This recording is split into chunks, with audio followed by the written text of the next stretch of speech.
que la cama lo suelte. Bueno, arrancamos con esta segunda parte de la corrección del global número 1. ¿Se acuerdan que ayer habíamos llegado hasta la pregunta 10? ¿Hasta eso surgió alguna duda después cuando lo vieron en su casa? No, ninguna duda. ¿No? Bueno. Vamos a seguir entonces desde la pregunta 11. Esta ya leían una consigna cortita y era como un suspiro, como diciendo qué bueno, vieron que todas son re largas. Puede pasar, no es lo más común, pero bueno, podemos encontrar algo así. De hecho, esta pregunta es del examen del recuperatorio del 2020, o sea que pueden aparecer preguntas así que a veces tengan una consigna más sencilla de leer. Ayer hubieron varios que me preguntaron en la tarde sobre esta modalidad de examen que por ahí les parece como brusco, no tan distinto a algunos de los exámenes en el año, pero bueno, lo que pasa es que quizás ahora no solo la longitud de las consignas, de las opciones, integrando todos los temas, se hace complicado a la lectura, ¿sí? Y muchos se están confundiendo, ahí venían las consultas, en esta lectura de una consigna confusa o de una opción como larga. Entonces, tómense el tiempo, porque que aparezca esto así es como una excepción. Generalmente las preguntas de los exámenes globales son medias largas las consignas, también las opciones son confusas, entonces organícense y practiquen en estos globales de ir leyendo punto a punto, ¿sí? Y de leer la consigna, volver a repetir desde la opción y volver a leer nuevamente la consigna. En este caso era bastante sencillo darse cuenta qué es lo que me estaba preguntando, ¿sí? Porque me hablaba precisamente y de forma concisa de qué era la coevolución. La primera opción me decía cuando las poblaciones de dos especies que viven separadas seleccionan las mismas características. Ya sabemos que esta no es la correcta, pero ¿qué define este concepto?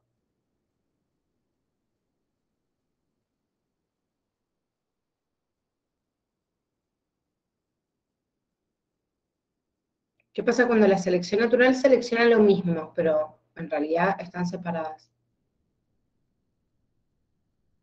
¿Se acuerdan cómo se llamaba? Selección divergente sería. O convergente. Pero ahí, ¿qué? O sea, si yo digo que dos poblaciones que viven separadas, y viven separadas actualmente, no sé si se separaron desde un punto, no me dice nada como para que fuera divergente, como vos decís. ¿Entendés? O sea, no te dice que vivieron en un punto y en un determinado momento se separaron, te dice que viven separadas, es como, no sabes qué pasó en el pasado.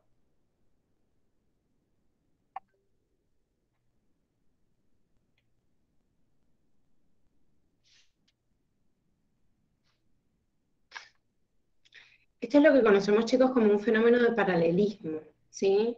El paralelismo, que era un tipo de proceso que en realidad, si bien a veces las homoplasias me podían confundir en la clasificación, y a veces tenían que ver con algo, digamos, con un patrón evolutivo en común o no, en este caso se llegó que dos poblaciones de dos especies, encima son dos especies distintas, no es que se separaron desde un mismo punto, viven separadas, pero presenta las mismas características y ¿qué me puede perder? Y me puede perder en el decir, bueno, quizás estas dos especies presentaron en un pasado cercano o más lejano una característica en común o no, que es lo que me define el paralelismo.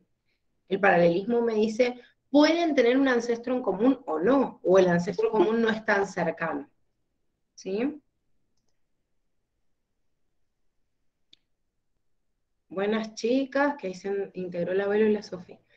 Bueno, en la B me dice, cuando los individuos de la misma especie se diferencian tanto en un mismo ambiente que constituyen especies diferentes. ¿A qué se está refiriendo esto?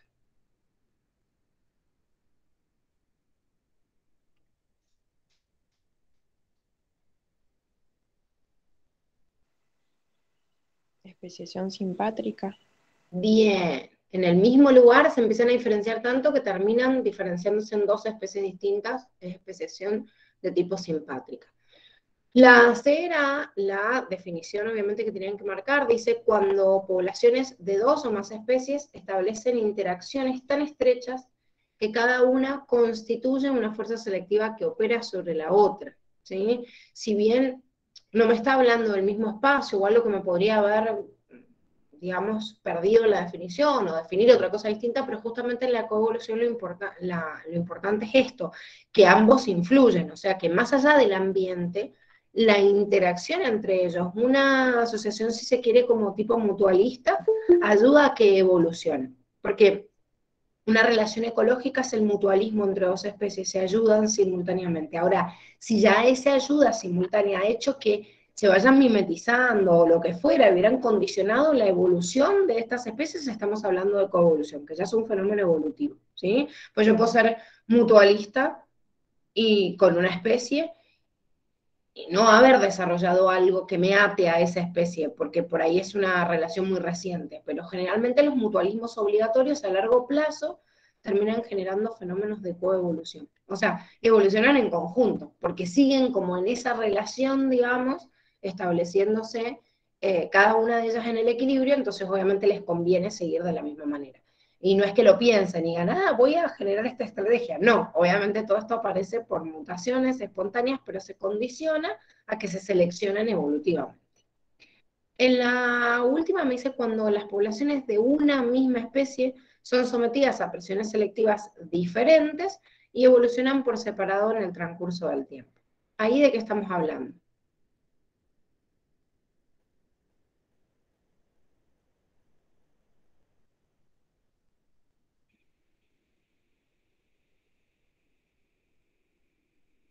Si eran de la misma especie, pero después tienen presiones distintas. Entonces,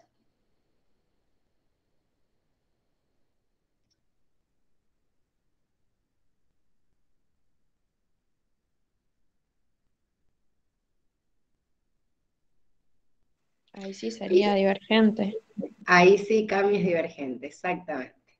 Ahí tendríamos la evolución divergente. O sea, se separaron de ámbito y al separarse de ámbito, cada uno genera, obviamente, de acuerdo a las presiones ambientales, características distintas. Bien, vamos a la 12. Dice, después de la publicación del origen de las especies, las similitudes entre los organismos fueron interpretadas desde una perspectiva biológica y muchas evidenciaron un origen ancestral común. Respecto a los términos homología y analogía, es correcto que homología y analogía, me está preguntando sobre los dos. La primera me dice, las aletas de una ballena son análogas con respecto a los miembros anteriores de los mamíferos. Ya sabemos que está mal, ¿por qué? Son homólogas. Exactamente, son homólogas. Recuerden que las ballenas son mamíferos, entonces cualquier característica que tuviera un patrón estructural, aunque la función se hubiese diferenciado, pero el patrón estructural fuera el mismo, se lo conoce como homología. Entonces la aleta de una ballena obviamente va a estar un poquito más lejos que otra característica de un vertebrado, no sé, como un ave, pero dentro de los mamíferos, una aleta de una ballena, la pata de un caballo, el miembro nuestro, no sé, el ala de un murciélago, que también es un mamífero, tienen el mismo patrón estructural. En B me dice las aletas de una ballena y la de los peces reflejan adaptaciones a ambientes similares compartiendo un antecesor muy cercano. Bueno, y esto es lo que está mal, si bien es verdad que hay una adaptación ambiental, justamente es la adaptación ambiental la que forja a que tengan una estructura externa que se le parezca, pero no que tengan un ancestro común o muy cercano, como me dice ahí, porque común tienen, son ambos vertebrados, pero me dice muy cercano, y no, no son muy cercanos porque uno es un pez y el otro es un mamífero.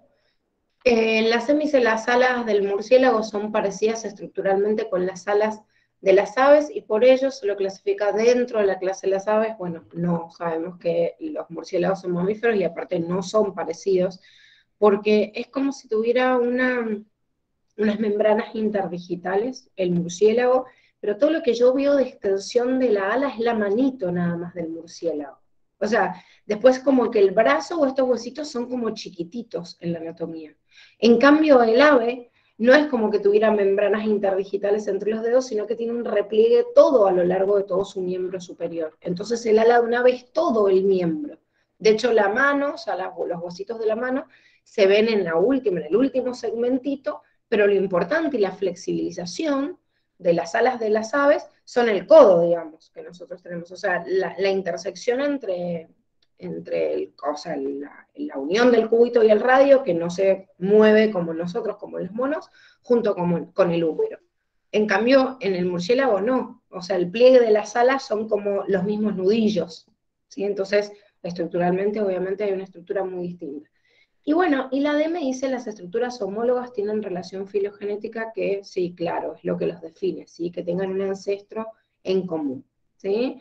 Repásense, obviamente, las clasificaciones de cada una de estos términos porque son importantes, se los pueden preguntar, obviamente, en ejemplos como estos y en esta pregunta que bueno, esta es una pregunta de examen de hace más años, porque ahora se la suelen complicar un poquito más.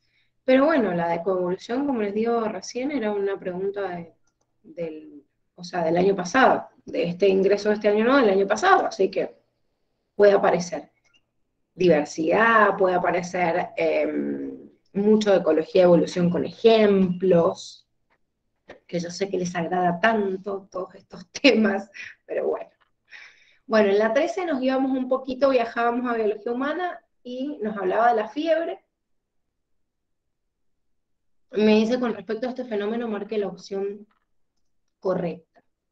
La primera dice, se ve un mal funcionamiento del termostato hipotalámico que utiliza un reajuste del valor de referencia, el cual se inicia por la presencia de pirógenos endógenos producidos por sustancias microbianas. Primero, ¿esto se debe a un mal funcionamiento del termostato? No. No es un mal funcionamiento del termostato porque justamente el termostato es el que hace este reajuste para que yo pueda matar, digamos, o hacer inhóspito por lo menos, el lugar en el cual están estos microorganismos y que justamente gracias a este lugar que yo hago inhóspito no puedan seguirse reproduciendo a una tasa muy elevada. Pero, por otro lado, me dice, el cual se inicia por la presencia de pirógenos endógenos producidas por sustancias microbianas. Y en realidad, los agentes patógenos producen pirógenos exógenos que me activan a las células del sistema inmunitario y después me dan como resultado la liberación de pirógenos endógenos, ¿sí? O sea que también está mal esa parte. La B me dice, las prostaglandinas son liberadas por las células del sistema inmune y las células de Kupffer y son estimuladas por sustancias como algunos antipiréticos como la aspirina. Chicos, si fuera estimulada por algunos antipiréticos, entonces el antipirético no sería antipirético. O sea, antipirético es que voy en contra de la fiebre. Si yo estoy estimulando a las prostaglandinas, y las prostaglandinas serán un mediador de la fiebre, y bueno, claramente harían un efecto contrario, ¿sí? Por eso está mal esto. En la C me dice, este reajuste de la temperatura se inicia por la presencia de pirógenos endógenos producidos por el sistema inmunológico que actúan sobre el área preóptica del hipotálamo. Bueno, si bien tenemos pirógenos exógenos que vienen de parte de los microorganismos, el pirógeno endógeno es el que es secretado por las células del sistema inmune, se va después al hipotálamo, el hipotálamo puede después liberar las prostaglandinas y producir el aumento de la temperatura, o sea, elevar la temperatura del termostato, ¿sí? Bien, y en la D me dice, el shock térmico se puede producir a partir de los 40 grados y puede llegar a ser fatal debido a las convulsiones. Por eso se deben tomar medidas como el enfriamiento de la piel, bla, bla, bla, bla. ¿Qué es lo que está mal ahí? Que son 42 grados, no 40. Bien, exacto, es un límite un poquito más elevado. Y uno dice, bueno, 2 grados más, 2 grados menos, pero son importantes. De hecho, las fiebres de 40 grados son bastante comunes y ya estamos como en una situación de alarma. Cuando uno ya tiene una fiebre elevada y ya le está subiendo a 40, es cuando uno ya, como madre sobre todo, imagínense con los chiquititos que encima empiezan o sea, es más común en las convulsiones, ya uno empieza a aplicar cualquier tipo de estrategia. Más allá de los antipiréticos, lo meto en la bañera de agua fría, pañitos por todos lados, porque bueno, ya estoy en situación de alarma, pues si sigue elevándose, sí es muy peligroso, ¿sí? Que se eleve. Y 42 grados se consideraría, digamos, el límite en el cual estamos entrando en shock térmico. Recuerden entonces este resumen que es bastante significativo. Todas las preguntas en realidad que les hacen de fiebre por lo menos tienen que tener este esquemita en la cabeza, ¿sí? De dónde viene el pirógeno exógeno, que estimula la secreción de pirógenos endógenos, la naturaleza y quién lo secreta. Esto llega, como decía una de las opciones, al área preóptica, libera las prostaglandinas y esto es lo que realmente aumenta la temperatura. De hecho, las prostaglandinas también aumentan la contracción muscular, con lo cual aumenta también la producción de calor. Bien, 14 dice, el dominio bacteria está formado por procariotas. Con respecto a este, marque la opción verdadera. Dominio bacteria, ¿sí? Ojo porque podíamos confundirnos con otro. La, ¿qué tiene mal? Ay, no sé por qué se han corrido algunas de las opciones. ¿Qué tiene mal esta opción? Agnabaena variabilis no es una cianobacteria. Perfecto, o sea, dentro de la clasificación que ustedes tenían acá de los linajes, ¿se acuerdan cuáles eran los linajes? O por lo menos los más importantes. ¿O no se acuerdan? Y no me acuerdo, pero tengo el cuadrito acá al lado, así que... Así que me puedo machetear, dice. Bueno, pero es importante, sí, que se sepan por lo menos los más importantes. ¿Cuáles dijimos que eran los más importantes?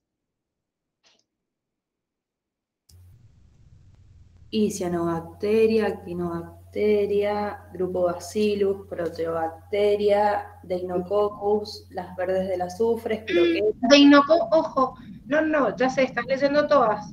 Pero... Ah, sí, sí. Las más importantes serían protobacterias, las verdes del azufre, espiroquetas, clamidias y termotogales. Esas serían. Sí, termotogales ahí, ¿eh? O sea, digo porque no se las preguntan mucho. Ah, bien. Sí tienen, a ver, los ejemplos que ustedes tienen ahí, es verdad que sí, los tengo que conocer, y de hecho pueden aparecer opciones como esta. Esta igual es bastante viejita esta pregunta, es de un global de hace bastante.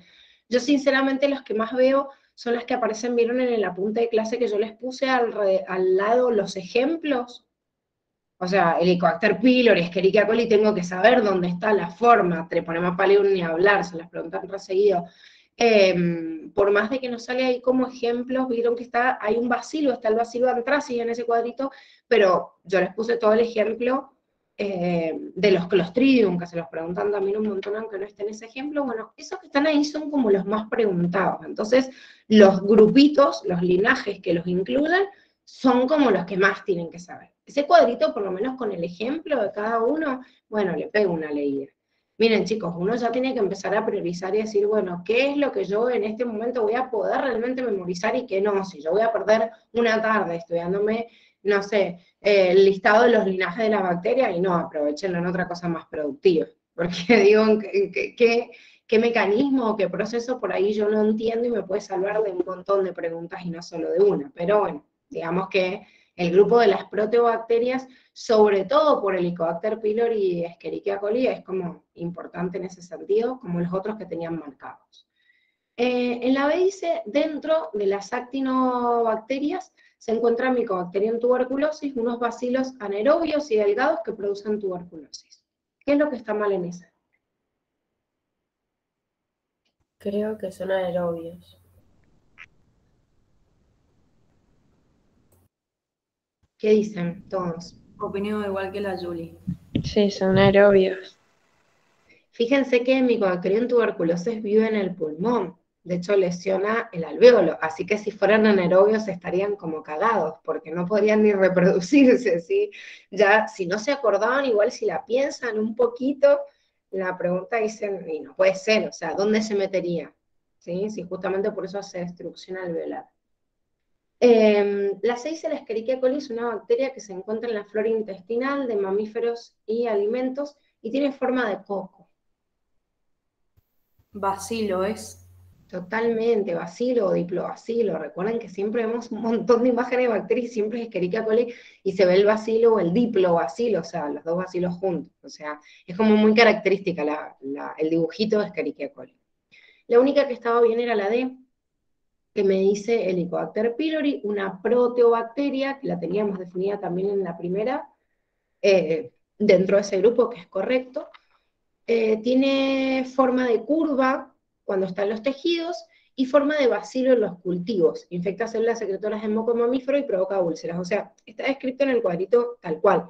La verdad es que si no se acordaban de algunos otros detalles, como que esto de que cambie de forma, como por ahí no es muy significativo, o no se acordaban, por ahí me puede perder bastante la pregunta y, digamos, cometer el error de confundirse. Esperen, en la 14. Sí, claro, esta pregunta es del 2016, por ejemplo, del ingreso del 2016.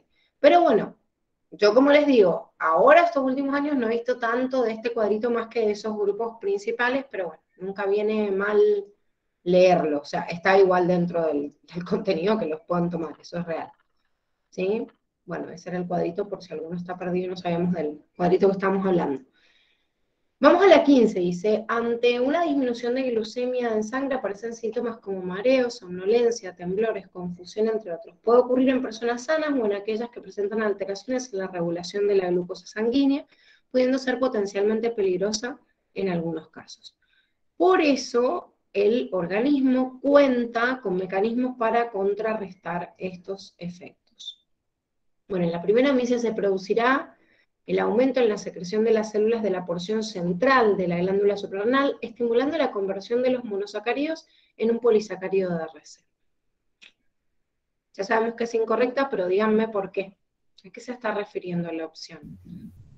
Y es incorrecta porque querés aumentar la glucosa y dice que la vas a almacenar. Entonces, Bueno, eso, fíjense, ante una disminución de la glucemia está bien lo que está diciendo la Cande, o sea, porque al fin y al cabo lo que me está diciendo la consigna es, tengo una baja de la glucemia que puede ocurrir determinado trastorno o lo que fuera. ¿Qué mecanismo contrarresta esta disminución de la glucemia? Quiere decir que yo necesito una célula, o una hormona, perdón, que en la célula genere algún mecanismo para que me libere glucosa a la sangre o que deje de absorberse para generar una hiperglucemia. Si yo digo se producirá el aumento de la secreción de las células de la porción central de la glándula suprarrenal, ¿a qué se está refiriendo ahí? ¿A qué secretaría qué, por ejemplo? adrenalina. Bueno, ¿por qué? Porque adrenalina y no otra, por ejemplo. Y porque sería la médula, la porción central. Exactamente, porque me está haciendo mención del lugar de la glándula suprarrenal en la parte externa. Si me hubiera dicho la parte externa, podría estar pensando en la secreción de cortisol, ¿sí? Pero como me dice porción central, estoy pensando en la parte de la médula, y la médula, la única hormona que libera, que regula la glucemia, es la adrenalina. Y se estimula la conversión de monosacáridos en un polisacárido de reserva. Si yo estimulo la conversión de monosacáridos, quiere decir que estoy, digamos, convirtiendo o generando fabricación de glucosa a partir de monosacáridos, lo cual no es incorrecto. Lo que es incorrecto es la última parte, porque me dicen un polisacárido de reserva. Nuestro polisacárido de reserva es el glucógeno. Y si yo hago glucógenogénesis, no estaría aumentando el proceso, o sea, la glucemia, y además no es una función de la adrenalina. ¿Quién hace glucógenogénesis? Insulina. La insulina nada más. Es la única hormona que va a hacer justamente este mecanismo de almacenamiento de glucógeno, porque es la única que reduce la glucosa en sangre. O sea, lo contrario de lo que queremos lograr acá. La B dice, se producirá un aumento de la secreción de las células beta de una glándula mixta, liberando un polipéptido de 51 aminoácidos, estimulando el catabolismo del glucógeno. ¿A qué hormona se está refiriendo? A la insulina. Se está refiriendo a la insulina, pero me dice estimulando el catabolismo del glucógeno, o sea, haciendo glucógenolisis, y como acabamos de decir, no hace glucógenolisis, sino glucógenogénesis. Así que está mal el proceso. La C está bien porque me dice se producirá un aumento en la liberación de una hormona esteroidea, la cual es regulada mediante un mecanismo de retroalimentación negativa por otra conformada por 39 aminoácidos, produciendo la generación de glucosa a partir de proteínas y lípidos. ¿A qué se está refiriendo esto? ¿Al cortisol? Bien. Está hablando del cortisol y me dice que es regulada por mecanismo de retroalimentación negativa, lo cual es correcto. Me dice una hormona de 39 aminoácidos, ¿a cuál se refiere? Adrenocorticotrofina. Exactamente, lleva el control del eje hipotálamo hipofisario y me habla también del mecanismo, produciendo la generación de glucosa a partir de proteínas y lípidos, que sería gluconeogénesis, o sea, fabricación de nueva glucosa. Y la última me dice, se producirá un aumento en la secreción de las células alfa de una glándula mixta, liberando una hormona proteica de 29 aminoácidos, inhibiendo la degradación metabólica del glucógeno. Acá, ¿a qué se hace referencia? Está hablando del glucagón, pero la tendría que estimular a que se rompa el glucógeno. Exactamente, sí, bien, o sea, tiene el mecanismo al revés, pero está haciendo referencia al glucagón. Bueno, esta pregunta, chicos, también es del ingreso de la primera instancia del 2019, o sea, hace 2 años atrás. Es una forma bastante común de preguntar algo endocrino, en donde me van mezclando algunas cosas y justamente nos hace perder un poquito. Y esta pregunta es de este año, así que quizás les suena familiar. Me dice, en una raza hipotética de bovinos, el color del pelaje está determinado por un gen con 2 alelos, que son codominantes y cuya interacción resulta en fenotipos de color blanco, de color negro o de color blanco y negro. Ojo con esto, ya me está dando un indicio porque sigo blanco y negro a la vez de qué estoy hablando. Cuando aparecían 2 características simultáneas a la vez. Codominancia. ¿Cómo? Codominancia. Exactamente, codominancia, ¿sí? La longitud de las orejas está determinada por un segundo gen, donde el alelo responsable de las orejas cortas es dominante sobre el alelo que determina las orejas largas. En una granja se realizó un cruzamiento entre un toro heterocigota para ambos genes y una vaca con pelaje blanco y orejas cortas, heterocigota para el gen que determina la longitud de las orejas. Bueno, y me dice cuál de las siguientes proporciones fenotípicas espera encontrar en este cruzamiento. Si nos fijamos, esperen que, ahí está. No sé si puedo entrar, ahí está. Fijémonos entonces como siempre yo les digo, registremos los datos del problema y fijémonos en realidad primero en los datos antes de hacer un cruzamiento y en qué es lo que me está preguntando. Tengo un primer gen que tiene 2 alelos, blanco y negro, como me lo está expresando, me está hablando de una codominancia porque me habla de la expresión simultánea del color blanco y negro a la vez, así que lo más recomendable es simbolizarlo con la letra inicial. ¿Lo podrían representar de otra forma? Sí, seguro. Digo que es lo más fácil. Es lo más fácil trabajar en codominancia o trabajar en dominancia incompleta y en herencia influida por el sexo con 2 letras distintas. Después si lo trabajaron con la misma, no hay problema mientras que ustedes sepan cómo leerlo. Y el segundo gen me habla de orejas largas y cortas, no me da ningún otro dato de ninguna otra excepción, así que solo tengo que contar el que sea dominante y el que sea recesivo. No sé por qué acá la Dani le ha puesto una L, pero bueno, tendría que ser la C de corta, o sea, digo el dominante, pero bueno, más allá de la letra que hayan usado, o sea, sepan que la característica o rasgo que yo estoy poniendo, obviamente, como dominante, tiene la posibilidad de ser homocigota o de ser heterocigota. Entonces, ¿por qué llego a este cruzamiento? Porque justamente me describe la coloración y las orejas en el toro y me dice que es heterocigota para ambos rasgos. Y si nos fijamos en la consigna con respecto a la vaca, me dice pelaje blanco y orejas cortas heterocigotas. Entonces, si es pelaje blanco, tiene una sola chance porque hay codominancia y después una heterocigota. Realizamos la cruza y tenemos estas respuestas. ¿Llegaron a lo mismo? Para ver si hay dudas en este problemita. Sí, a mí me dio. Sí. Yo no sé si ustedes se acuerdan de esto, los que rindieron este año, pero esto es una cruza sencillísima, es una cruza dihíbrida, hay una codominancia, pero no tiene ni media complicación. Sin embargo, los que salieron de rendir este año, cuando salieron, había un problema de genética que no me acuerdo si sea larga, corta, no me dio, no me... Era como una congestión por un problema genético y ustedes después lo veían y decían, era re choto.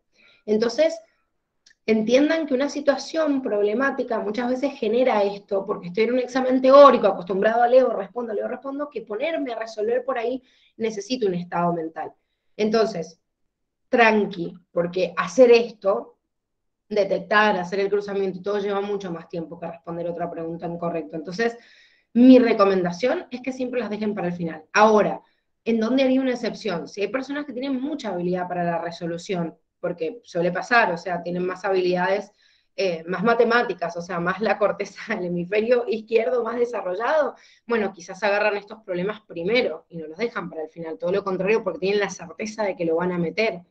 Denle para adelante. O sea, no, yo estoy hablando a nivel general, es más, si les tendría que dar una recomendación mía, yo lo primero que hice fue en el examen de ingreso, fue detectar los problemas genéticos y fueron los primeros que resolví. O sea, para decir, me garantizo el punto adentro, pero porque a mí me fascinaba genética y me resultaba fácil. Si es el caso de ustedes, háganlo.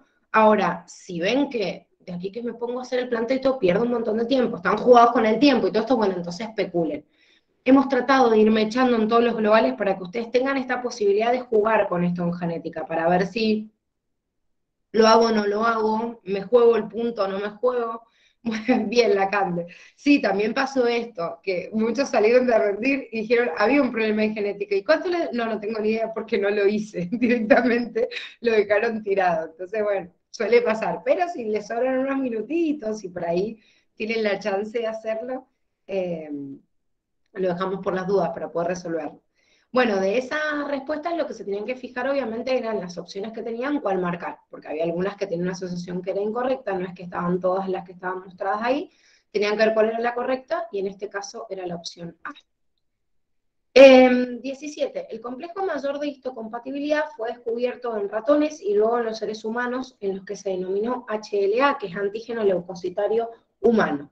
Ese complejo mayor de histocompatibilidad es exhibido por las células del timo durante el proceso de selección que ocurre en este órgano. Y los linfocitos T son expuestos a él para comprobar su unión. Respecto al complejo mayor de histocompatibilidad, podemos decir que la primera opción dice, los genes que codifican para el complejo mayor de histocompatibilidad se encuentran en el cromosoma 16, distinguiéndose dos tipos de genes, los de clase 1 y clase 2. ¿Qué es lo que está mal ahí? Es en el cromosoma 6 y son, en realidad hay 3 tipos, pero bueno, solo son 2. Sí, exactamente. Podemos hacer como tipo una excepción de decir, bueno, dale, son 2 por lo menos los que nosotros estudiamos, 2 clases, ¿sí? De tipos, digamos, de complejo mayor de histocompatibilidad. Pero lo que sí no hay duda es que no está bien la ubicación del cromosoma, ¿sí? Por eso yo tengo que descartar a esa opción. En la B, decía, son un conjunto de proteínas presentes en la superficie celular y generalmente participan en la presentación de antígenos a los linfocitos T, que era justamente lo correcto, ¿sí? Eso es el complejo mayor de histocompatibilidad. C. Las células presentadoras de antígeno presentan antígenos a los linfocitos T helper a través del complejo 1. ¿Qué está mal ahí? Que es el 2. Bien. El tipo justamente de complejo mayor de histocompatibilidad de acuerdo al tipo de linfocito. Y en la D dice, la CPA presentan antígenos a los linfocitos T citotóxicos a través de su complejo mayor de histocompatibilidad de tipo 2. Ahí que está mal. Es el 1. Exactamente, ¿sí? Fíjense que están como rotadas. No sé si... ¿Alguien había levantado la mano? No. Sí, yo, profe, fue por error. Ah, bien, bien. Y una manita así como que subió y se bajó y dije, ay, quizás había alguna duda. Bueno, vamos a la otra, 18 dice, cuando distintos organismos utilizan un mismo recurso que se encuentra en cantidad limitada, el resultado es la competencia. Esta interacción puede ocurrir entre individuos de una misma especie y entre individuos que pertenecen a poblaciones de distintas especies. ¿Cuál de los siguientes será uno de los efectos probables de la competencia intraespecífica o interespecífica que se establece en una comunidad.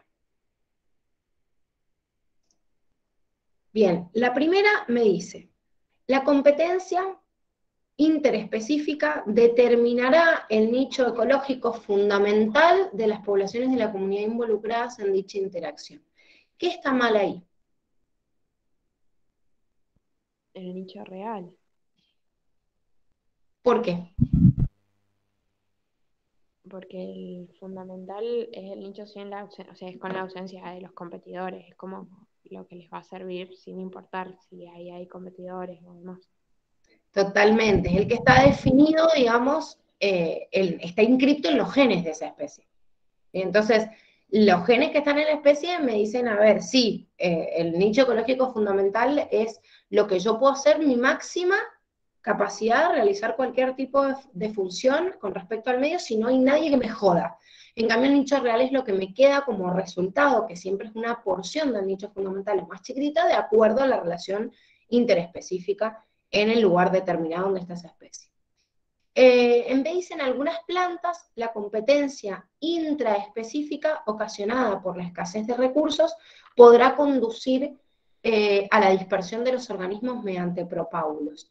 En este caso, me está hablando de un ejemplo concreto de las plantas, es correcta esta opción, porque me está hablando de la competencia justamente entre individuos de la misma especie, por eso intraespecífica. Entonces, ¿qué hago si yo tengo en el mismo lugar, o sea, competencia, digamos, por un mismo recurso? Por más de que no se acordaran del ejemplo puntual del cuadernillo, a ver, si yo me disperso por propágulos, quiere decir, trato de ir hacia otro lugar, a una extensión a través, por ejemplo, de los rizomas, que son como extensiones horizontales de las raíces en las plantas, voy a poder dispersarme más. Entonces, si hay competencia en ese lugar, lo que voy a tratar de hacer es disminuir la competencia intraespecífica porque me estoy desplazando hacia otro territorio, o estoy ampliando el territorio, ¿sí? Entonces, es sumamente lógico el mecanismo para ir en contra de esa competencia. En la C me dice, en especies animales, la competencia interespecífica por explotación ocurrirá a través de una lucha abierta entre individuos de una misma especie, ¿sí? Si es competencia interespecífica, ¿de qué estamos hablando? Especies diferentes. De distintas especies, o sea que primero me dice, a través de una lucha abierta entre individuos de una misma especie, tendría que ser de distinta especie, y ya que exista una lucha abierta entre individuos de distintas especies, es también complicado, porque los animales todo el tiempo se están midiendo. Entonces, cuando hay individuos de la misma especie y tienen la capacidad en una lucha de ganarla, se exponen a una lucha abierta, si no tratan de hacer otros mecanismos de competencia, ¿sí? De jugar con el tiempo, o sea, uno que esté presente y el otro se haga, no sé, más de hábitat nocturna para escaparle, o ser más rápido corriendo y huyendo, pero la lucha abierta es ya bastante difícil entre individuos de distintas especies, porque tienen que tener el mismo tamaño y tienen que medirse ya con la vista de saber que no van a cagar fuego, porque si no, ¿para qué carajo me voy a pelear si sé que voy a salir perdiendo? Entonces, es como bastante complicado, pero encima la misma opción se está contradiciendo, porque me dice interespecífica y después me dice la misma especie. Y la D dice la competencia interespecífica entre especies ecológicamente similares inevitablemente resulta en la eliminación de una de ellas, y esto es lo que está mal, porque la palabra inevitable es o se muere uno o chau, y la verdad es que no sucede esto siempre. ¿Pero por qué no sucede esto siempre? Porque en realidad existe la posibilidad de que uno desplace al otro, y ese desplazamiento de determinada característica me dé justamente la posibilidad de que se modifique, digamos, el nicho de una de las dos especies y se readapte. Entonces puede haber un desplazamiento de caracteres y no necesariamente que obviamente se pierda o se elimine de esa zona. ¿Querés? Lo que me está diciendo acá es el principio de exclusión competitiva, ¿sí? Es verdad que no pueden conservar los dos el mismo nicho, pero no inevitablemente que resulte en la eliminación. Bueno, vamos a la 19. Dice, acorde a las características de parabasálidos, señale la opción correcta. La primera era la correcta porque me dice heterótrofos unicelulares, anaerobios, reproducción asexual, con mitocondrias modificadas, o sea, bien características de estos organismos sin ADN ni cadena transportadora de electrones ni enzimas, por eso justamente son anaerobios, con 1 o 2 núcleos, que también es una característica. ¿Qué es lo que está mal entonces de la B? Que son pluricelulares, o sea, esa palabra está mal. Bien, o sea, esto. Y bueno, que me diga siempre con 2 núcleos cuando puede ser con 1 o con 2, pero podemos tomarlo eso como excepción. En la C, cuando me habla de autótrofos, sí, ya estoy hablando también de una modificación en la nutrición, si bien hay otras de las características que sí aparecen reales. Y en la última me habla, esperen que no me acuerdo cuál era el... Y que tiene ADN y con enzimas. ADN acá, ahí está. Sí, la cadena transporta electrones y con enzimas para el ciclo de Krebs.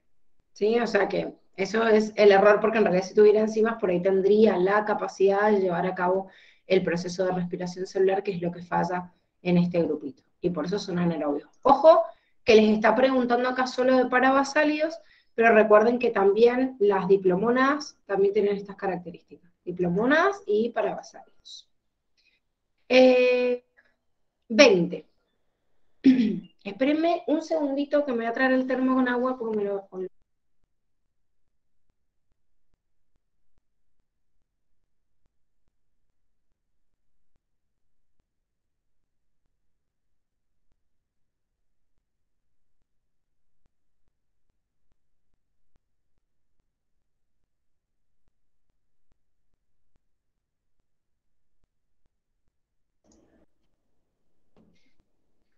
Ahí estoy, perdón, que después termino toda la mañana y me quedo disfónica.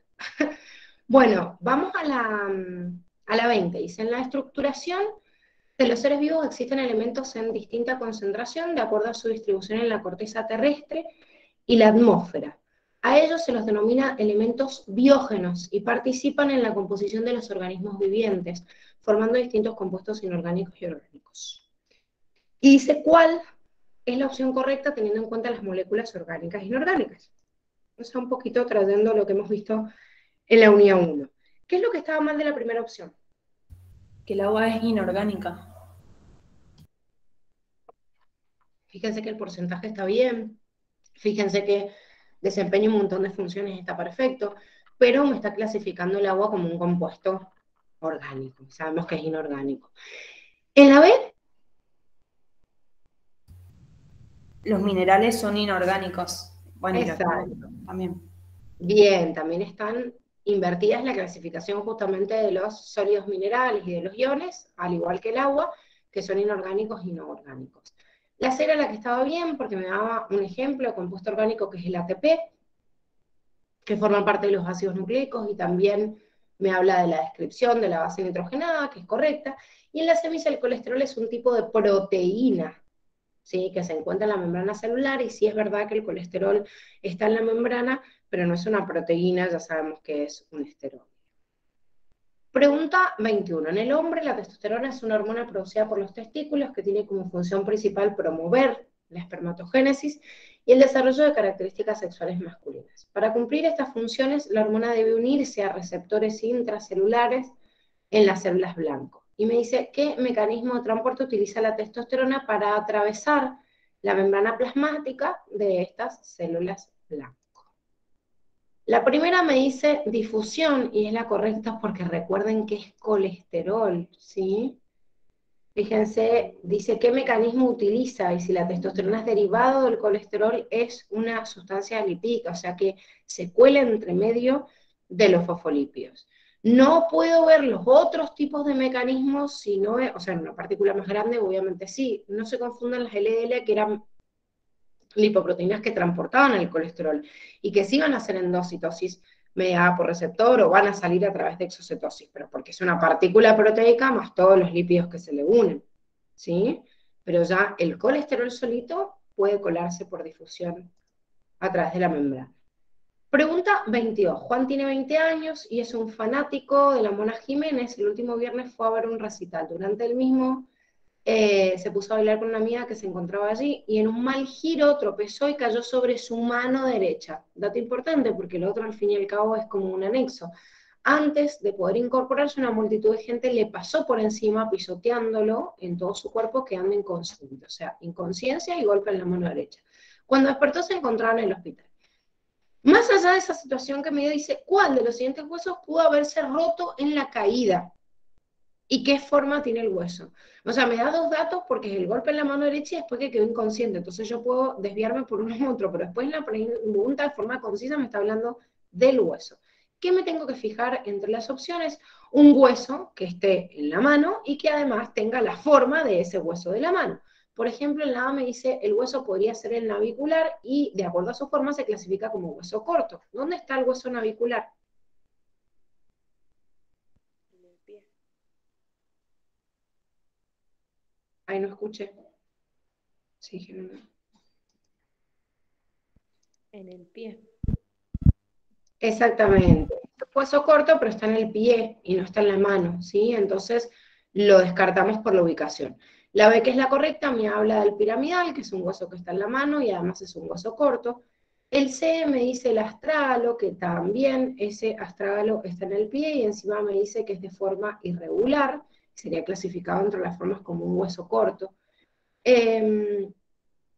Bajo otra clasificación que los clasifica también como irregulares y no solo corto y largo, como asimétrico, digamos, podría ser, pero igual la ubicación está mal. Y después me dice el hueso podría ser el trapezoide, que el trapezoide también está en la mano, pero me dice que es un hueso largo, y no, es un hueso corto. Los huesos del carpo, el tarso, se consideran huesos cortos. 23. El colesterol pertenece a un grupo de compuestos conocidos como esteroides. Respecto a él, señale la opción correcta, ¿sí? Con respecto al colesterol. Es un componente estructural de la membrana celular de los vegetales. No, justamente es un componente estructural muy importante en las células que no tienen pared para poder resguardarlos. Entonces el colesterol es abundante en una célula animal. En la célula vegetal, ¿para qué voy a tener colesterol si el colesterol influye en la fluidez de membrana y la célula vegetal no lo necesita porque tiene una pared por fuera? ¿Sí? Tiene una pared que lo resguarda. B, este esteroide está presente en la mayoría de las células procariotas. No, todo lo contrario, el colesterol está ausente en la membrana de los procariotas, salvo el micoplasma, que era una excepción por eso. La C es la correcta porque me dice que es sintetizada por el hígado a partir de los ácidos grasos saturados y también es obtenido a partir de los alimentos. Y la D me dice a bajas temperaturas favorece que las cadenas carbonadas de los fosfolípidos se junten, aumentando la rigidez de las membranas celulares. Si yo tengo a baja temperatura, ¿qué va a pasar con el colesterol? ¿Qué va a hacer en los fosfolípidos? Evita que se junten y permite la fluidez. Ay, perdón, Cami, no te escucho nada. No soy yo. Que evita que se junten cuando baja la temperatura. Bien, ¿para qué? Para permitir la fluidez, que no se congele, digamos, no quede rígido. Bueno, fíjense que a mayor temperatura yo aumento obviamente la motilidad de las colitas, de las cadenas carbonadas, y al aumentar obviamente aumento la fluidez. Si baja la temperatura, las cadenas yo las dejo cada vez más fijas y lo que voy a hacer es aumentar, ¿sí? La rigidez, no la fluidez. O sea que yo digo, bueno, ¿y qué está mal entonces de esto? Si a bajas temperaturas yo voy a llevar este proceso, va a ser hasta un límite en el cual yo quiero evitar el congelamiento, ¿sí? Si yo a baja temperatura voy a llevar a que las cadenas carbonadas, sí, como estaba diciendo la Cami, no está favoreciendo que las cadenas carbonadas se junten, sino que, digamos, estoy haciendo que la cadena por las bajas temperaturas esté tiesa, esté quieta, esté más rígida, siempre y cuando esté evitando el congelamiento, porque si yo ya llego a un punto de congelación, ahí se modificaba este patrón que existía, y yo digo, no, pero ya no lo hago cada vez más rígido, sino que llega un momento en donde no lo hago tan rígido porque estoy evitando el congelamiento.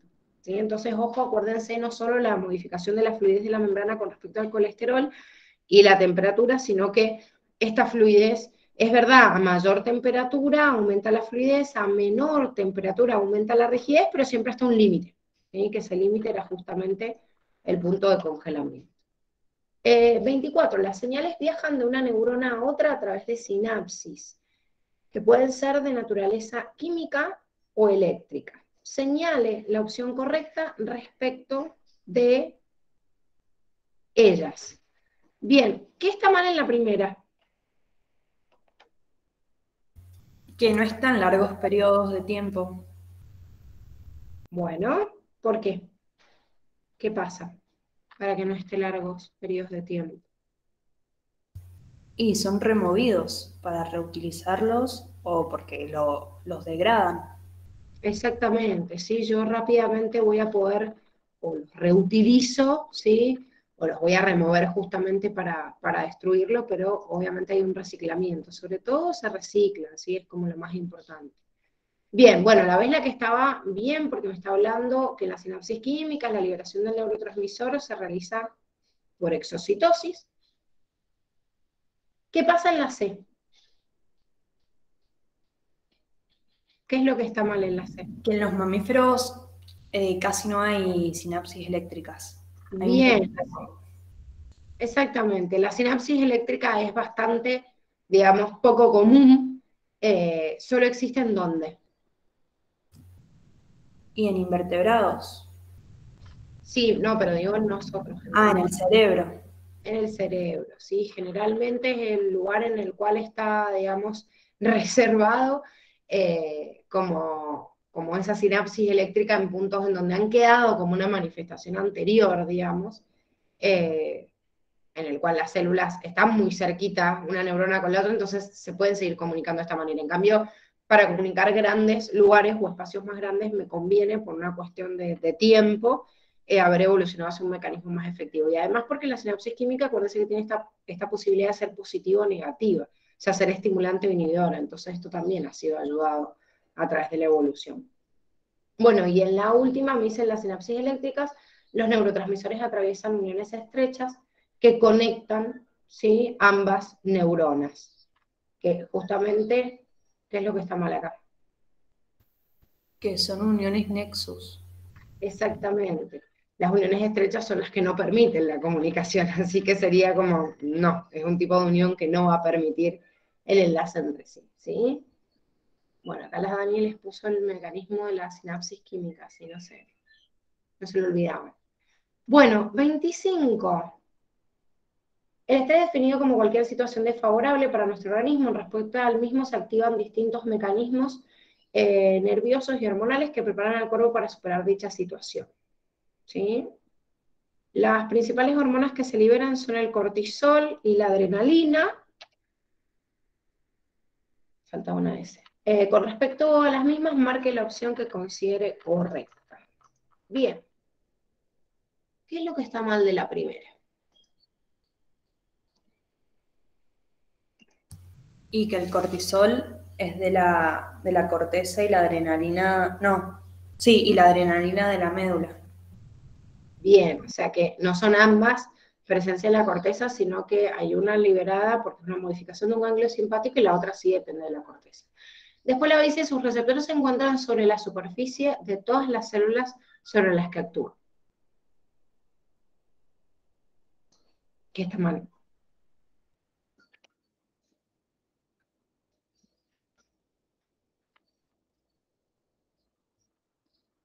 ¿Qué está mal en esta opción? Yo en esa tenía duda, o sea, no sé. Sí, yo también estaba en duda, como que no sabía cómo descartarla. Bueno, piensen cuál es el mecanismo que utiliza cada una de las células, de las hormonas que nombramos. O sea, qué naturaleza tienen, ¿sí? El cortisol y qué naturaleza tiene la adrenalina y cómo ingresa toda la señal en la célula. El cortisol entra por difusión. El cortisol es de naturaleza lipídica y como dijimos, las moléculas que son de naturaleza lipídica no necesitan tener un receptor en membrana porque justamente entran por difusión.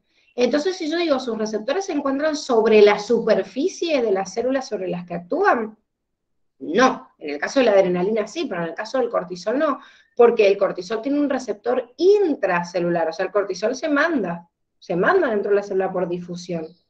Y después adentro va a llevar a cabo el mecanismo sin contar el receptor intracelular. ¿Se entiende? Sí, sí. Es como que uno se trata de focalizar en el mecanismo de cada uno y me parece como re obvio que la hormona actúa sobre, obviamente, la que tiene el receptor correspondiente. Entonces me parece como tan obvio, pero claro, sí. Si me olvido de los mecanismos específicos por los cuales ingresa, ¿por qué les genera confusión? Porque a nivel general, en la parte de endocrino les dice que todas las hormonas actúan sobre la célula que tiene el receptor específico. Claro, pero no me dicen dónde. Acá me está marcando en la superficie celular. No, porque hay algunos que tienen receptores intracelulares. Y es muy importante esta diferencia, chicos, porque les hacen muchas preguntas en referencia a mezclado entre una opción que por ahí parece una pregunta de otra cosa y no de endocrino, está esto colado, ¿sí? Siempre. O sea, tengan en cuenta bien el mecanismo de cada uno, cómo ingresa uno, cómo ingresa otro, de acuerdo a la naturaleza química, qué organela domina en una célula con respecto a la secreción de una determinada sustancia, también es importante. Bueno, en la 6 su secreción es estimulada por la adrenocorticotrofina, no sabemos que en el caso del cortisol sí, pero en el caso de la adrenalina no, y porque es un ganglio simpático, ya que lleva a cabo el control del sistema nervioso autónomo, y en la D dice actúa para incrementar la disponibilidad de glucosa plasmática en la sangre, que es lo correcto porque ambas son hiperglucemiantes. Pregunta 26. Las válvulas cardíacas normales funcionan como elementos pasivos que se abren o se cierran según la diferencia de presión entre las cavidades que separan. En condiciones normales, ¿qué ocurrirá con el resto de apertura y o cierre de las válvulas involucradas en el lado izquierdo del corazón durante la diástole ventricular? ¿Sí? O sea, me está preguntando qué pasa del lado izquierdo y durante la diástole ventricular. O sea que yo me tengo que fijar, primero, cuál es la válvula que está involucrada en el lado izquierdo, acuérdense, o sea que yo puedo tener en realidad la comunicación aurículo y ventrículo, o puedo tener la comunicación desde el ventrículo hacia la arteria. Si ustedes se fijan, me estaba hablando del proceso, como dijimos recién, más allá de las válvulas, de la diástole. Entonces, ¿qué pasa en la diástole? Y en la diástole se está llenando el corazón. Entonces, si se llena el corazón, ¿qué es lo que va a estar involucrado para que se llene? De las válvulas del lado izquierdo, obviamente. ¿Cuál se tiene que abrir? Y la mitral. La aurículo ventricular. Digo en general, sí, obviamente, es la mitral, pero se tiene que abrir la aurículo ventricular de los dos lados en realidad, para que se llene, y se tienen que cerrar las válvulas sigmoideas, que son las que me comunican con las arterias. Entonces, claro, como me está diciendo el lado izquierdo, es la válvula aórtica y la que comunica la sigmoidea, y la aurículo ventricular es la válvula mitral. Entonces, bueno, todas las opciones tenían una combinación con esto, ¿sí? Apertura o cierre de una válvula que no correspondía, ya fuera aurículo ventricular o sigmoidea. Pero tengo que tener en cuenta las 4 válvulas y después el mecanismo específico que llevaba a cabo. Gise, una pregunta, media tonta igual, pero bueno, se me salió. Entonces la sístole sería cuando el corazón saca la sangre de ese lugar. Depende de qué sístole. No, la ventricular, ponele, sería. Sí. En la sístole ventricular, si vos contraes el ventrículo, relajás, o sea, o no contraes, porque no es que lo estás relajando, pero no contraes las aurículas. Entonces, esto te lleva a que se cierren las válvulas auriculoventriculares también. Y eso es importante, porque si yo contraigo la aurícula, tengo que tener abierta la válvula auriculoventricular para que la sangre pase. En cambio, cuando vos contraes el ventrículo, la tenés que cerrar, porque si no la sangre retornaría. Entonces es importante que sístole, por eso te digo que sístole. Claro, bien, buenísimo. Siempre tengan en cuenta esto, o sea, si yo aprieto una cavidad, entonces ¿qué está pasando en la otra? Es como lógico entenderlo de esa manera. Lo único, yo no tengo una válvula que bloquear en las venas cuando están virtiendo en las aurículas, porque cuando se produce la sístole auricular, también lo más lógico sería que se cerraran válvulas ahí para que no hubiera un retroceso. Pero como estoy en contra de la ley de gravedad y para colmo la presión con la que llega la sangre desde las venas es muy bajita, medio como que, bueno, es insignificante lo que puede retroceder. Es como que la posición del corazón me dice, bueno, la sangre lo más normal es que vaya para abajo, que se vaya de la aurícula al ventrículo y no que regrese. Entonces, no necesito tanto de la válvula. No es lo mismo que en una sístole ventricular. O sea, dale, si no cierro una válvula se me vuelve todo, si las arterias tienen que irse vía para arriba, o sea, del corazón sale la arteria pulmonar y la arteria aorta se van para arriba. Entonces, obviamente, por una cuestión de gravedad es más importante la presencia de la válvula. Bueno, 27. El intestino delgado es el lugar donde se completa la digestión de los hidratos de carbono, proteínas, y se inicia realmente la digestión de las grasas. Estas se las he puesto como re a propósito, porque es una pregunta de ingreso de la facultad. Sin embargo, ni siquiera la bibliografía es tan clara en esto, porque me dice que la digestión de los lípidos empieza en el estómago. O sea, no comienza en el intestino. Cuando me dice realmente, y sí, en una cuestión de proporción puede ser, pero ojo, es porque me lo está diciendo la consigna, porque si ustedes recuerdan, sabíamos que la lipasa lingual no se activaba hasta el estómago, pero sabemos que la lipasa gástrica secreta o degrada el 25% de los lípidos si está presente en el estómago. Entonces, según Curtis es como contradictorio, y esto es porque esta pregunta no la sacaron de Curtis, la sacaron de otro lado anexo, pero ojo, no es obviamente la mayoría de la digestión de los lípidos antes del intestino, pero tampoco yo consideraría que comienza, ¿sí? Pero bueno, esto se refiere realmente. En fin, después de esta aclaración, como les digo, se los puse a propósito porque es de una pregunta de ingreso. Yo no sé por qué se me ha cambiado la letra y hay algunas opciones que se han corrido. En fin. Bueno, vamos a la primera. Dice, las células de la mucosa son cilíndricas con microvellosidades en su luz, visibles al microscopio electrónico, ya que tienen un tamaño de 0,5 a 1 milímetro de altura. ¿Qué está mal de esa opción?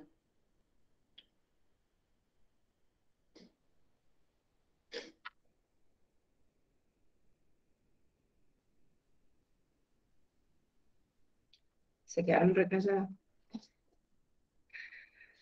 Fíjense que está mal de esa opción. Y que las microvellosidades son 1 micrómetro. Bien, o sea, el tamaño, fíjense, dice, solo son visibles al microscopio electrónico, después me hizo un tamaño de 1 milímetro, chicos, 1 milímetro lo podemos ver, así 1 milímetro uno lo ve más o menos, a ver, en una regla, en 1 centímetro, yo veo los milímetros y lo puedo visualizar con los ojos, o sea, sería visible al ojo, ni siquiera al microscopio óptico. Este tamaño es el que está mal. Sí está bien la B porque me habla de la extensión, dice desde el píloro hasta la válvula ileocecal, comenzando por el duodeno, bueno, toda la superficie también está bien. En la... Ah, una pregunta, ahí a mí se me confundió, yo pensé que eran 300 metros cuadrados, ¿qué era lo que era 300 metros? Ay, sí, mirá, si falta un 0. Porque yo la puse mal por eso, o sea, no puse esa por eso.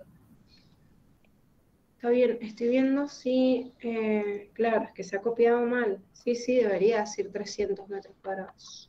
Ah, bueno, sí, solo tenía esa duda.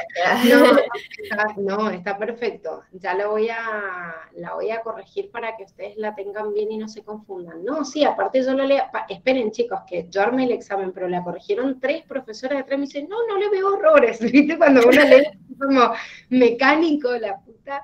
No, sí, obviamente. Está bien, gracias. Le falta el 0. Y bueno, obviamente te achica un montón la superficie. Bueno, ¿y cuál es la que marcaste? Yo había descartado y marqué la C por las medidas de las otras. Bueno, en la C, fíjense, dice, el intestino delgado comienza la absorción de nutrientes, absorbiendo todos los monosacáridos y la mayor parte de los aminoácidos por su importe con sodio, y otros aminoácidos y péptidos pequeños por otros mecanismos de transporte específicos. ¿Qué es lo que está mal de esta?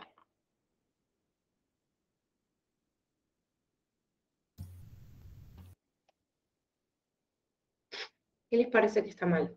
De acuerdo a los datos que ustedes tienen.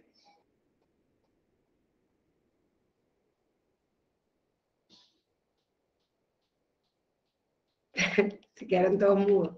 ¿Cómo se metían los monosacáridos? Ponerle ahí para que les quede bien. ¿Cómo se metían los monosacáridos al intestino delgado?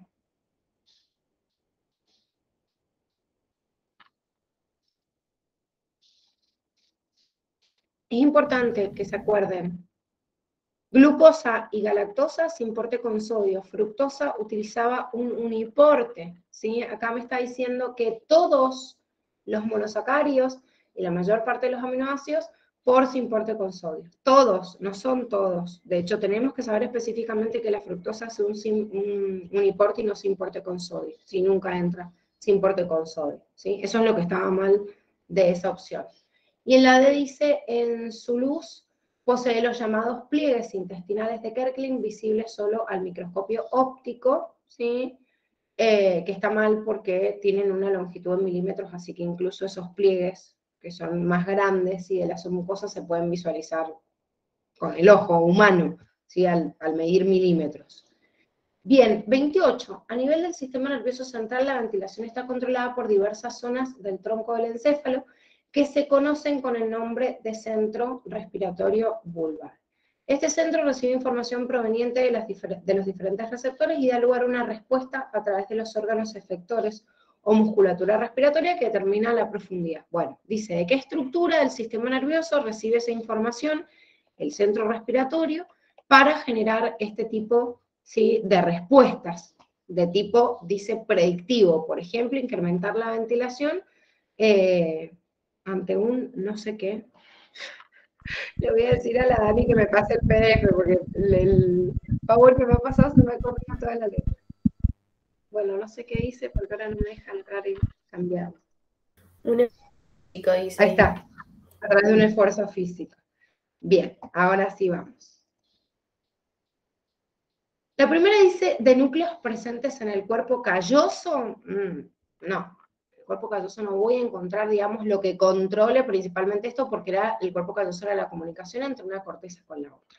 De núcleos presentes en la corteza somatosensorial, y yo estaría hablando nada más de la recepción de la parte sensitiva, pero no que se activen, digamos, o que tengan que ver con el proceso, digamos, en el esfuerzo físico. En las hémices de estructuras autonómicas como el hipotálamo y el sistema límbico, y bueno, ya ahí podría estar hablando de algunas cuestiones en donde salen fibras del sistema nervioso autónomo y que esté como mucho más relacionada, y además en ese esfuerzo físico de bajada de información, porque estoy hablando de vías aferentes, que es lo que, de vías eferentes, perdón, porque dice de qué estructuras del sistema nervioso recibe la información el centro respiratorio. Entonces, si yo digo de qué lugares lo recibe, quiere decir que es una vía desde el centro regulador eferente hacia el centro respiratorio. Tiene que estar yendo a algún lugar de bajada. Por eso descarto la última, porque la última me dice de estructuras autonómicas, como el tálamo y la glándula pineal, que son vías de centro de relevo de información. Bueno, la glándula pineal no tanto, pero el tálamo sí. Entonces, pasaría la información sensitiva por tálamo y de ahí se iría a otro lugar. Pero si desde la corteza estoy yendo y está bajando hacia una zona del centro respiratorio que está en el bulbo, entonces tiene que ser un lugar en donde nazcan vías eferentes y además que se pueda comunicar obviamente con el bulbo. 29. El sistema esquelético actúa como una estructura de sostén y soporte, es la base, bueno, la verdad dice, ¿cuál de las siguientes características estructurales y funcionales pertenece a los tejidos que conforman los huesos de los mamíferos? La A me dice, el endósteo está formado por células óseas multinucleadas derivadas de la médula que secretan la matriz extracelular, ¿sí? ¿Qué está mal acá?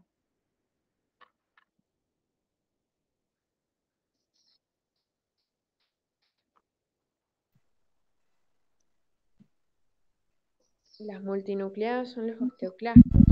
Y el endósteo. Bien, las multinucleadas son las que degradan al hueso, no las que lo generan, ¿sí? En el endósteo yo tengo células con potencial osteogénico, puedo encontrar osteocitos o osteoblastos, pero no tienen esta configuración, ¿sí?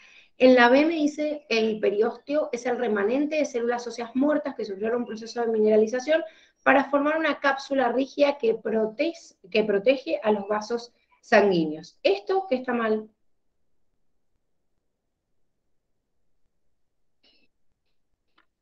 No son células muertas. Bien, primero no son células muertas si el proceso de mineralización se da en la matriz, no en la célula misma. O sea, la matriz mineralizada con hidroxiapatita es la que forma el entorno del hueso. No es que la célula se mineraliza. La célula secreta esa matriz mineralizada, y no es el osteoclasto el que lo secreta, obviamente, pero la matriz está mineralizada y no la célula. En la C dice, los osteoclastos son células óseas inmaduras, localizadas en espacios de la matriz extracelular llamadas lagunas, desde donde captan y eliminan sustancias hacia los conductos de Haber. Los osteoclastos no son células óseas inmaduras, las células óseas inmaduras son los osteoblastos, que son los que dan origen, obviamente, después a los osteocitos. Y después me dice, los osteocitos son células del tejido óseo que presentan expansiones citoplasmáticas, que forman canalículo, bueno, y los sistemas de Haber, que es la correcta porque es la definición justamente que me dan estos osteocitos. Bien, y vamos a la última, así no les robo recreo, dice, en la mujer la formación de las gametas tiene lugar en los ovarios, a diferencia de lo que sucede en el hombre, la gametogénesis femenina es un proceso que comienza antes del nacimiento y que finaliza con una única célula funcional. ¿Cuál de los siguientes acontecimientos se produce antes del nacimiento en las células que intervienen en el proceso de formación de las gametas? Entonces, la A me dice, o sea, tengo que fijarme qué ha pasado antes del nacimiento. La A me dice, hacia el 7º mes de vida intrauterina, los ovocitos primeros completan su primera división. No, no es el 7º, sino el 3º. La B dice, cada ovocito contenido en su folículo primordial inicia su primera división meiótica, sí, y se detiene en profase 1, que es lo correcto. La C me dice, los ovocitos secundarios, rodeados por una capa de células foliculares planas, detienen su división en metafase. Esto no ocurre antes del nacimiento, que es lo que me estaba diciendo, o antes de la formación, sí, antes del nacimiento. Sí es verdad que el ovocito secundario está rodeado por una capa folicular, pero no son planas, y es verdad que queda detenido en metafase 2, pero no ocurre ni antes del nacimiento, ni tampoco las células son planas las que rodean al ovocito de tipo secundario. Y en la D me dice, cada ovogonio sufre la primera división meiótica para originar células haploides, que detienen su crecimiento hasta el momento de la maduración sexual. Cada ovogonio sufre la primera división antes, ¿sí?, de nacer, digamos, y antes del nacimiento, digamos, sería el ovogonio ya se transformó en ovocito primario y el ovocito primario ya sufre la primera división. O sea, que si yo me tengo que fijar qué es lo que pasa antes del nacimiento, no es el ovogonio, porque el ovogonio fue como antes del ovocito primario, y antes del nacimiento es el ovocito primario de última el que tiene la división, y no el ovogonio, que sería la célula germinal. ¿Se entiende? ¿Alguna duda? No, dice ninguna. Bueno, chicos, nos encontramos entonces mañana. Recuerden que tienen un global de 40 preguntas, es el primer examen de 40 que van a rendir en el año, así que prepárense porque, bueno, es un tiempito más de atención. Por ahí si se nos hace pesado 1 hora y media, con 2 va a ser como un poco más. Pero bueno, la idea es que se vayan entrenando en los 2 modelos de examen, previendo que la facultad puede tomar como se le cante. Así que nos encontramos mañana. Les mando unos segunditos antes la consigna para arrancar bien en tiempo, pero recuerden que tienen 2 horas. Ya les debe haber dicho la